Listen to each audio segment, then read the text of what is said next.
Good morning student, class 8। आज हम आपका सब्जेक्ट हिंदी पढ़ेंगे और ये हमारे हिंदी का पार्ट नंबर 11 है। पार्ट नंबर 11 जिसका नाम है लाल बहादुर शास्त्री। हम इसमें अपने लेसन में पढ़ेंगे लाल बहादुर शास्त्री के बारे में।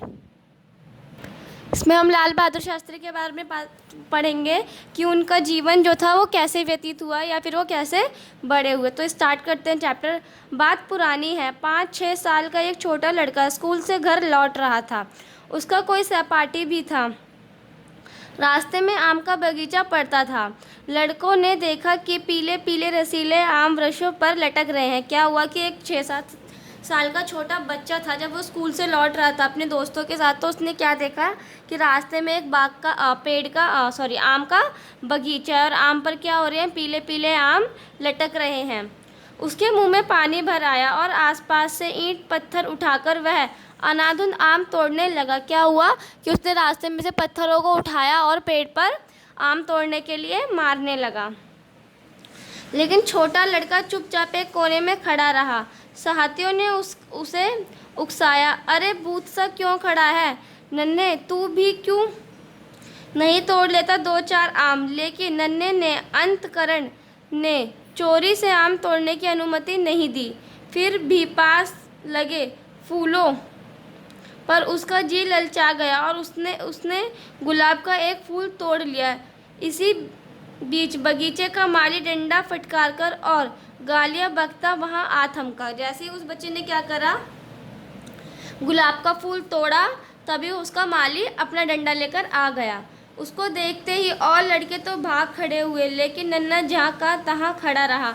माली ने उसे पकड़ लिया, उसका कान उमेटकर गाल पर 2-4 चपट जमा दिए। नन्हा आंसुआ हो गया और सुसकता हुआ बोला, मुझे थप्पड़ क्यों मारा? तुम्हें पता नहीं है कि मेरे पिताजी जिंदा नहीं हैं। वो क्या बता रहा है कि मेरे पिताजी जिंदा नहीं हैं।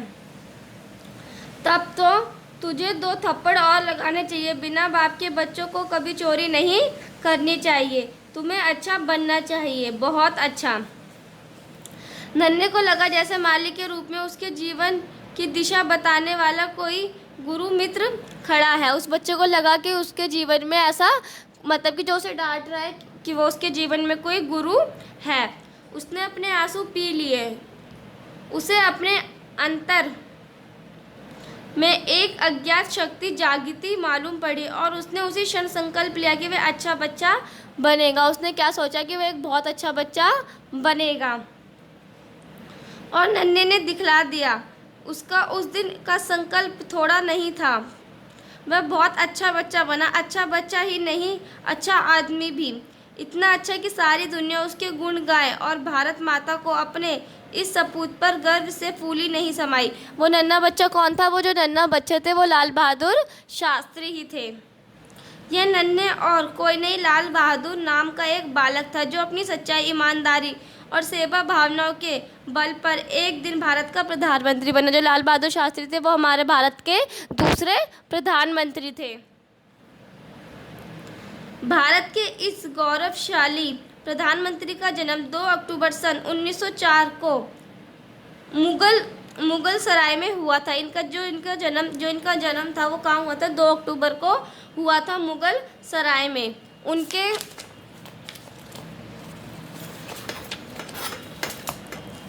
उनके पिताजी शारदा प्रसाद इलाहाबाद की कायस्थ पाठशाला में एक साधारण अध्यापक थे। लाल बहादुर अभी 1.5 साल के भी नहीं हुए थे कि उनके पिताजी का देहांत हो गया और लाल बहादुर के साथ साथ उनकी 2 बड़ी बहनों के लालन पोषण का भार दुखिया माता राम दुलारी से देवी पर आ पड़ा। लाल बहादुर शास्त्री की 2 बड़ी बहनें भी थीं। लाल बहादुर ने अपनी प्रारंभिक शिक्षा अपने नाना के घर मुगल सराय में प्राप्त करी। जो उनकी जो पहली शिक्षा थी वो उन्होंने अपनी नाना के घर मुगल सराय में प्राप्त की थी।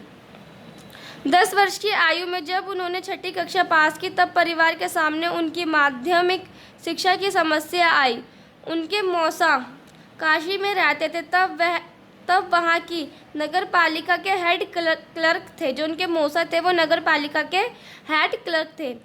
वह बड़े ही सहृदय पुरुष थे, इसलिए उन्होंने भांजे को अपने पास बुला लिया और उनका नाम हरिश्चंद्र हाई स्कूल में लिखवा दिया। लाल बहादुर शास्त्री के जो मौसा थे उन्होंने क्या करा, लाल बहादुर शास्त्री का एडमिशन अपने यहाँ के हरिश्चंद्र हाई स्कूल में लिखवा दिया।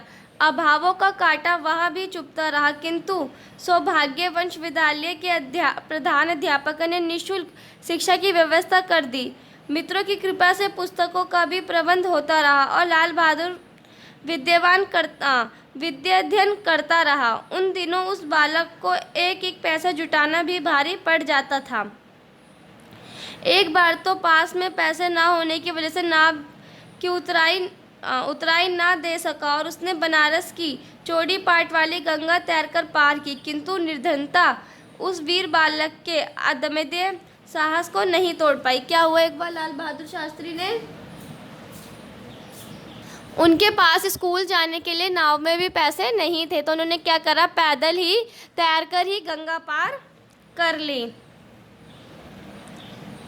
सन 1920 में राष्ट्रीय पिता महात्मा गांधी के सहयोग आंदोलन छेड़ा और सारा देश उनकी पुकार पर अपने आप को समर्पित कर देने के लिए खड़ा उठा।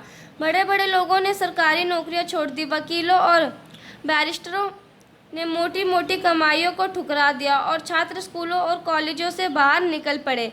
विदेशी कपड़ों की होली जलाई जाने लगी और छोटे छोटे बच्चे शराब की दुकान पर जाकर धरना देने लगे। इस तरह भारत से अंग्रेजी सत्ता को उखाड़ फेंकने के लिए शहर शहर और गांव गांव में आंदोलन फैलाया गया।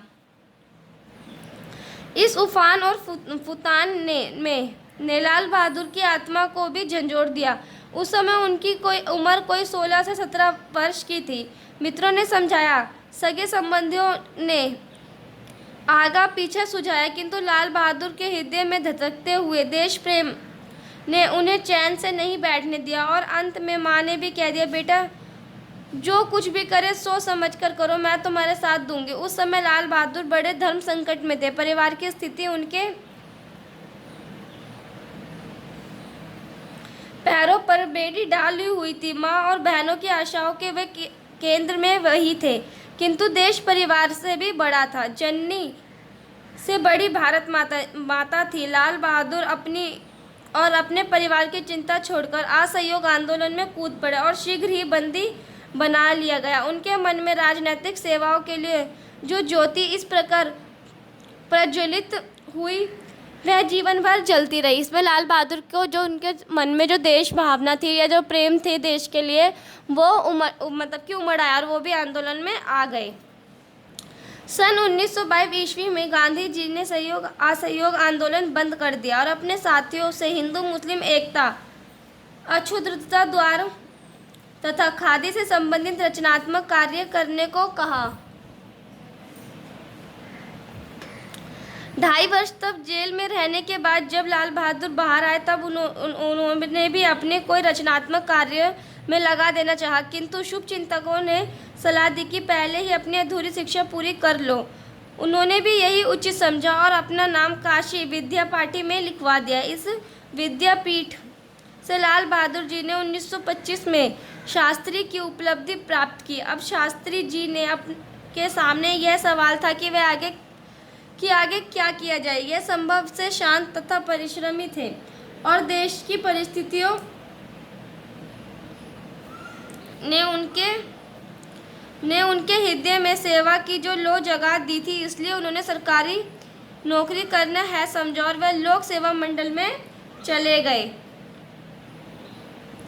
जिसकी स्थापना लाला लाजपत राय ने विशेष रूप से राजनीतिक कार्यकर्ताओं को उपयुक्त कार्य का अवसर देने तथा उनकी आर्थिक सहायता करने के उद्देश्य से की थी। इस संस्था में रहकर शास्त्री जी ने बड़ी लगन और सच्चाई का परिचय दिया। मुजफ्फरनगर में रहते हुए वह बड़ी तत्परता के साथ दलितों और अछूतों के उद्धार के कार्य करते रहे। इसमें लाल बहादुर शास्त्री ने क्या करा, जो दलित और अछूतों के साथ जो भेदभाव हुआ था उसे मिटाने के लिए कार्य करते रहे। किंतु कुछ ही दिनों बाद उन्हें मुजफ्फरनगर से इलाहाबाद जाना पड़ा, जो उनके भावी जीवन का केंद्र बना और जिसने उनके सुनहरे भविष्य का निर्माण किया। तो स्टूडेंट, आगे का चैप्टर हम अपना कंटिन्यू करेंगे अपनी सेकंड वीडियो में।